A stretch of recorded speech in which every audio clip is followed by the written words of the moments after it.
Alright, this technique is called rising guillotine. This is a Mills technique. You're not going to find anything like it in the Parker system. Working for inside of a left roundhouse punch. I wouldn't necessarily use this one on a jab or or even a straight left. It's more of there's a little bit of an arc to the punch, and if there's an arc to it, this works great. Right? Another thing that's a little bit different on this is one of the things you want to think about when you look at your techniques in the fight, when you're dealing with a ballistic attack. You want to think of the 4 basic positions you're going to find yourself in. Okay? Let's kind of look at this for a moment, and we'll do it from my back so you can get an idea of what's going on. All right? If the person is facing me in a right neutral bow and his left hand is out, his right hand is out. All right? So, in this position here, go ahead and extend it all the way out. All right? Normally you're going to find yourself in one of 4 positions, and then of those 4 you're going to find yourself usually in 2 positions. All right?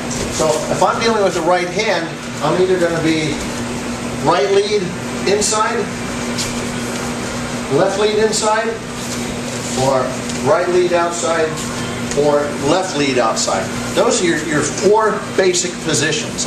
Now, what usually happens is you kind of fall to 2 of them. You either fall to left lead outside or right lead inside. And that's where a lot of our techniques come from. Now, let's go to the other side. Switch stances. Now we're back to that same idea again. One of those 4 positions on the outside of a left hand. Right? Right lead outside, left lead outside. You're not going to see too many techniques like this. And on the inside, right lead inside, left lead inside. Okay? So this technique is going to be built off that premise. And let's come around back to here again. The idea is it's a fight. We're thinking of in a fight situation. So as he throws that left hook, boom, it's just going to pop right on out. Now, the book is a classic extended outward block, back fist, catching the jaw, the temple, whatever happens to be available. Now, you can also look at it a couple of different ways, depending on angles and tightness. If he's close, I can just come in here, and there's my wedge and my cover. All right? And then from right there, I'm going to just drop down. So let's go back, create a little more distance so we can work the idea of the technique. He throws the punch, outward block, back fist. Okay?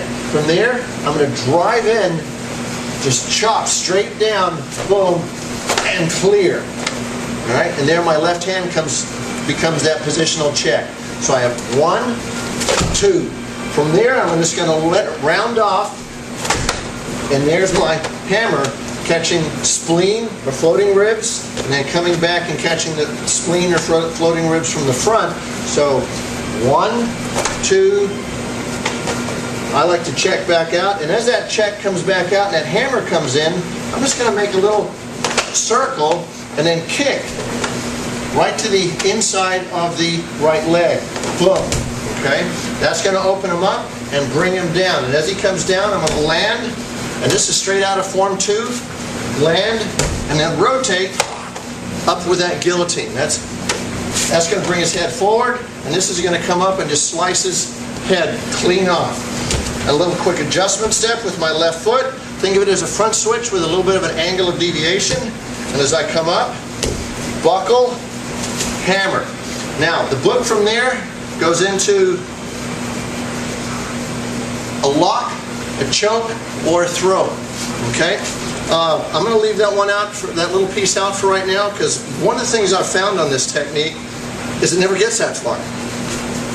Punch comes in, boom, there's that shot.